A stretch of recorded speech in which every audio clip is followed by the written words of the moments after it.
So there are gaming phones out there, and it is a thing because there's a few manufacturers with them now. We've got Xiaomi with the Black Shark series. We have Asus, they also have their own gaming phone. Razer gaming phones too as well, they kind of started it. And then Red Magic. So this is the Red Magic 3, their latest phone that has a Snapdragon 855, 8 gigabytes of RAM, 128 gigabytes of storage, a 90 Hz screen, and what sets it apart from all the others is it is fan-cooled.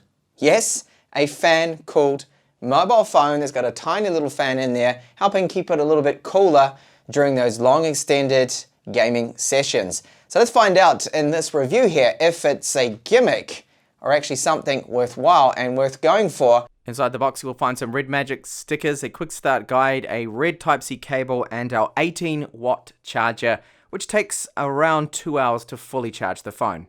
On the rear, it's all alloy here. We do have a rear fingerprint reader, which works well, but unlocking can be a little slow, as you can see here. It does take about a second or so. The animation is where I think it's lagging a little bit. So we have a 48 megapixel camera. Just above it is a single LED flash, so no dual tone flash here. And that grill below the camera, that's an intake vent here for the tiny little fan that is inside this. This vent you can see on the right hand side, and if you put your finger up to it, you can feel a tiny little bit of air being pushed out, and if you do happen to block the rear of it, you can even hear the RPMs of that fan spin up a little faster as the resistance decreases because it just can't suck in any air there. Now it does turn off when the screen is off if you're in the game space mode, and it's only really just in the gaming space mode. In fact, that's the only place that you will hear it work, and you can disable it if you don't even want it. And to be honest, you don't really need the fan that's in it. On the right hand side you will find two capacitive trigger buttons. Now these can be configured through the game space settings to be any on-screen button, but more on that later when I get into the gaming space and its gaming mode. The rear LED strip, called the Aura Light strip, you see has many options. You can customize this, you can set it to pulse, so it's strobe up and down, change the different colors. It's got full RGB there. Front-facing camera is 16 megapixels, and next to it we have a status LED. I've only seen green and red colors here, so I don't believe it's a multicolored one. And up the top we do have a 3.5mm headphone jack. Great to see this. The quality and the output from it is not bad at all, really no complaints from me.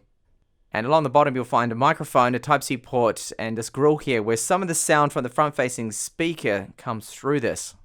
So we've got rather large bezels, okay, with this phone, which some people might actually like, so you don't get any accidental touches. At least when you're holding it in portrait left and right, you're not going to have that problem. The top and bottom bezels, if you're looking at it, of course, in this direction, they're not too bad. They're quite slim. And we do have the front-firing speakers. They sound okay. At 100% volume, you will notice that they sometimes distort a little bit, but later on in the video, I will give you a sample of them. On the left, you'll find a 7-pin pogo port. This is for connecting it up to the dock, which is, of course, sold separately. We have a SIM tray here that takes 2 nano SIMs, so no micro SD card storage on this particular model here. And then our switch for toggling the gamer space. That's the dedicated gaming mode. So the build of the phone is very good overall. It feels good in hand. I like the fact that they've gone with alloy and not glass on the back, which is going to make it a little bit more robust. But it is a very heavy phone, okay? So it's 216 grams and approximately 10 millimeters thick. So it's not the thinnest, and definitely no way is it the lightest phone. So for some people, this phone is simply just going to be too big. So this is the game space here. So it's very similar to the Black Shark with their Shark Space gaming zone. You flick the switch here, this brings us into the menu. So you've got toggles right here for the LEDs on the back, which is your RGB, the Aura band they call it. Cooling fan, you can turn it on and off. You can hear it, especially when it's on the higher setting, which I'll just show you here. So there are some other settings that you can bring up. So this is the handle you can get for it, which is the gamer grip that I don't even think is actually out, at least not at the time of this particular video here. Your games are automatically added here. If they aren't, you need to manually add them. I had to add Shadowgun Legends. That didn't automatically detect it. So all the Chinese games, of course, they automatically pop right up in there without any problem. So here's the controls for the fan that you can either choose to have it on or off. Now, just wanted to comment that this is a little bit of a gimmick, that I've done some testing, that with the fan on, it's only cooling it down about 5 degrees, and this chipset is designed to be passively cooled anyway. It doesn't actually need a fan. Now, a lot of manufacturers, in fact, this includes the vapor chamber, they've got the copper cooling and things to help it cool. it down. And okay, for extended periods of gaming, you will notice that it's going to be a little bit cooler, not get as hot, say, as the Black Shark 2. Rapid cooling is the maximum speed. You've got basic settings here right now for changing the LED light fix on the back, force a constant brightness, so it disables the automatic brightness, and a screen refresh rate.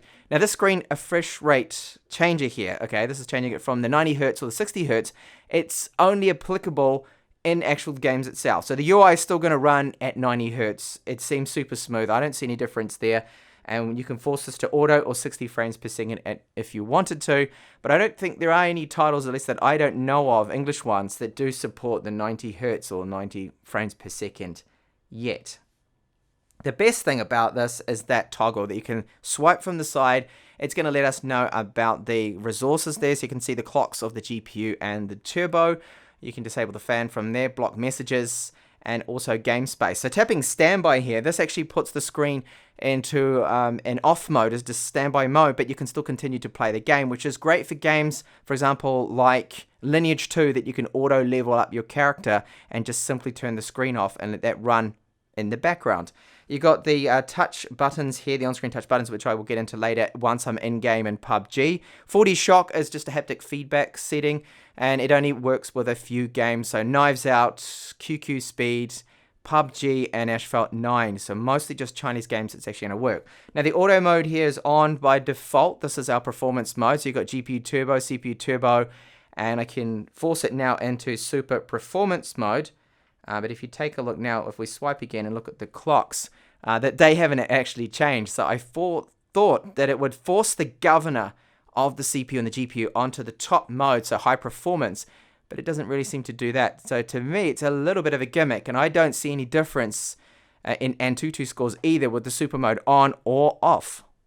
So this is where the phone, I think, has a bit of an edge over the Black Shark from Xiaomi, that you get mostly pretty much stock Android 9 here. And of course, it is running at 90 Hz. You do notice it because when I go back to my 60 Hz phones, which is your standard refresh rate, you can see that things here, they are just very, very, very smooth. And that even goes with other applications. So Twitter, that's going to be running at the 90 Hz as well. It does seem a lot smoother. And it's a little bit like the experience of the OnePlus 7 Pro that I did recently review. Now, the performance of it with the 8GB of RAM is as expected, that it is fast. But one thing I have noticed that the fingerprint unlocking sometimes doesn't seem to be as quick as it could be. I'll just quickly demonstrate that now. So I'll lock it and I'll touch it now. And see how slow that is? I'll do that again. So I'm going to touch it now. So it's not the fastest fingerprint unlocking, and I think mostly the animation is to blame here. So over the 4 days now I've been using it, I haven't encountered any major bugs or anything. Once I did see a little bit of a stutter come in, but I don't know why that was. I think it was just something random. And you can see that the theme of it, for me, is quite ugly. So they've gone for a very gamer red, gamer theme, okay, that suits it. But you can change it over into the white mode that I've got now, at least with the applications.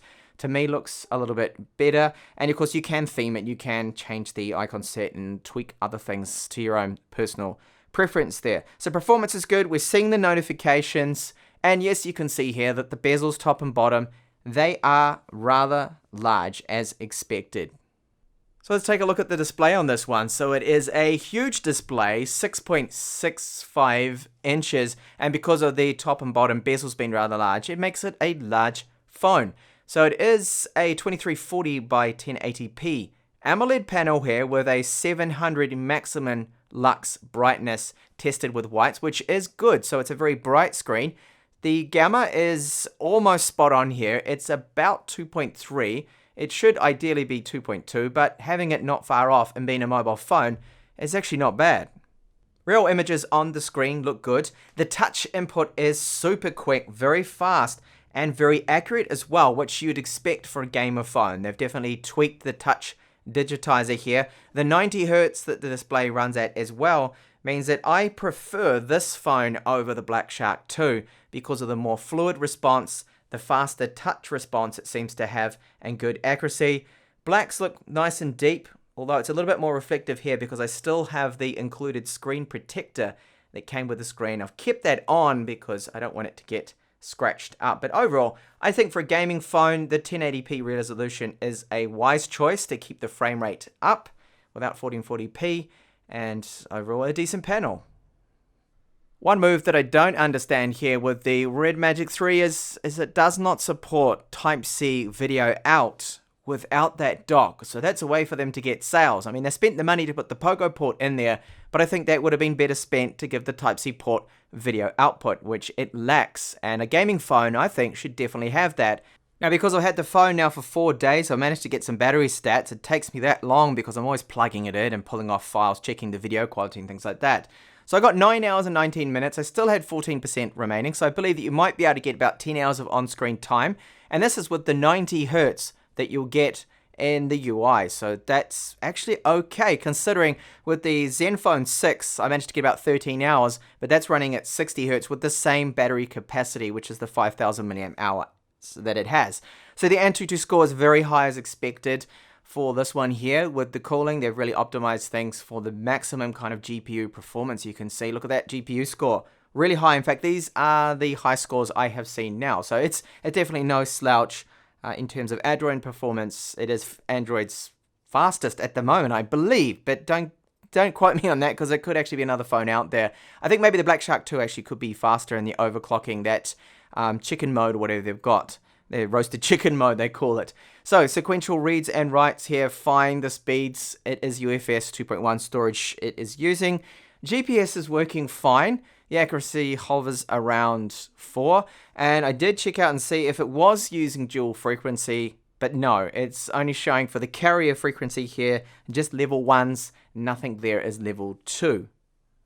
And the uploads and download speeds here with 4G here in Europe does have band 20 support, if you get the European model that is, and no complaints and issues there. Wireless performance is very fast, but it's still not as fast as the current king for me, which is the OnePlus 7 Pro. Over the other side of the apartment, I got 144 megabits per second. The OnePlus 7 Pro was able to get 240 plus, which is really good. But still, these are really good speeds for a mobile phone, able to reach about 464, you can see there. So downloads are very quick. Now, this is a bit of an issue here. So if you're into your Netflix or Amazon Prime, you like to stream, you're stuck, unfortunately, with standard definition. Yes, so no full HD Amazon or Netflix, unfortunately, because it's only got a level 3 cert, which is one of the cons there. Camera API here, so full support level 3. That is good. Someone will probably end up putting over Google's camera. And this just point out too that with the screen that we have these display preferences. You can change it from the colorful mode, natural mode there, and I prefer the natural mode. So free storage you get on first boot, you can see right here, is about 119 gigabytes. What about audio? So the front-facing speakers, they are loud. They have a little bit of bass to them. They do distort at 100%, so you have to turn the volume down a little depending on the title and the track that you are playing. Overall, they do add to the immersion, and I like the fact that, of course, they went with stereo front-facing speakers. So here's a sample of them, and you'll probably detect a little bit of distortion at 100%.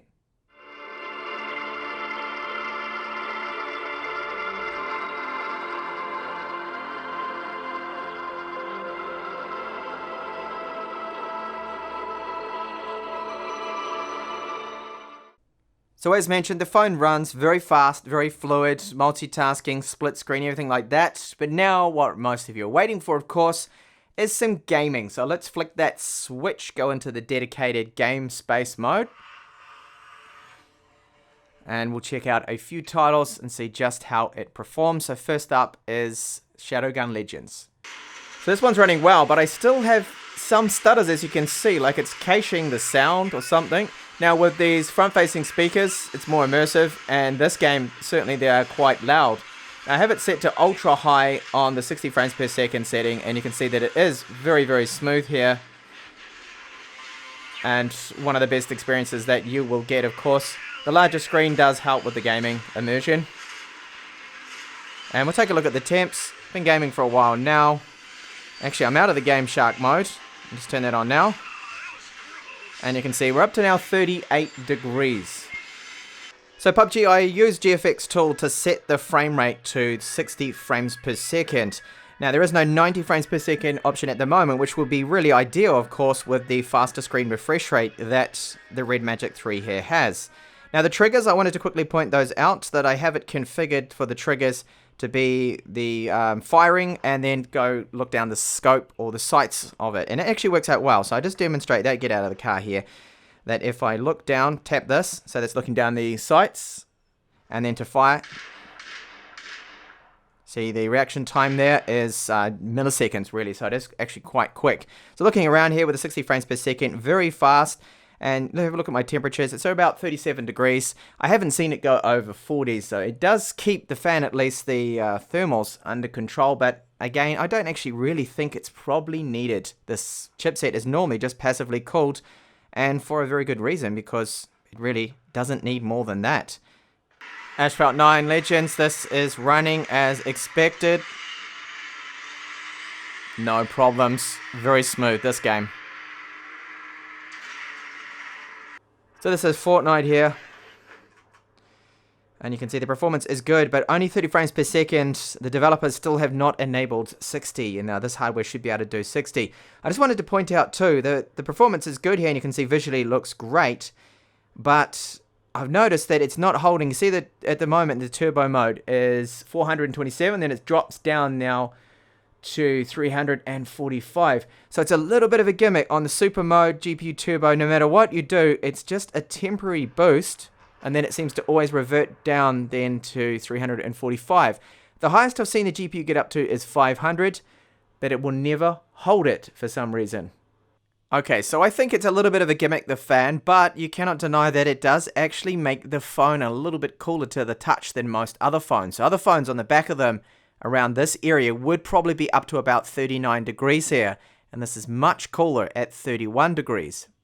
So according to Nubia, Red Magic, they're the guys that make it, gamers don't really need an amazing set of cameras. That's kind of been overlooked here. So you've got no dual camera setup, you've got no fancy portrait modes here. It's quite straightforward. They do have a very gimmick mode here, which is the 8K video. Now, I will not actually give you a sample of it, because it's terrible. It's between 5 and 15 frames per second. Now, they do mention that, yes, okay, the back camera footage is recommended for outdoor use, and it is a beta, but it's just to get people to buy the phone, I think, for that factor, the fact that they can say, oh, well, my phone can do 8K video, yours can't. Well, it's just absolute rubbish. So I'll give you a sample soon of the 4K video at least, and the front-facing camera. So the photo quality out of the lenses on this, I find to be okay. Now, a lot of people will actually probably like the photos, as you can see right now. So these are shot outdoors. The photo of this red hibiscus has got a lot of detail. It does look good, but you see a lot of over-sharpening here. It's just way too processed, too sharpened for my liking, that is at least. And even look at this photo here of Vera. A lot of detail, yes, when you look at all the tiny little individual pieces of fur on her face and things like that, it does look good, but again, it's just way too sharp. And these other samples you can see here, it takes a decent photo outdoors, and when you put it on, for example, a 4K TV, and you look at it and you crop in, you can see that over sharpening. It's very obvious. Now, low light, as you can see from these examples here, not good at all. It doesn't have a night mode at all, so no dedicated night mode with this particular camera. But here are those video samples now. And a quick clip with the front-facing camera, so you only get 1080p max with the front camera here. The quality is average because of the lack of stabilization, and then that audio quality too. So not the best for vloggers out there, this particular phone. This is a quick 4K video sample, so it does not have any image stabilization whatsoever. So electronic image stabilization could be enabled, and it does actually work quite well normally with the Snapdragon 855. It's very good at actually processing and doing that stabilization, but here, I don't know, maybe with a software update they could add that. The focus is okay.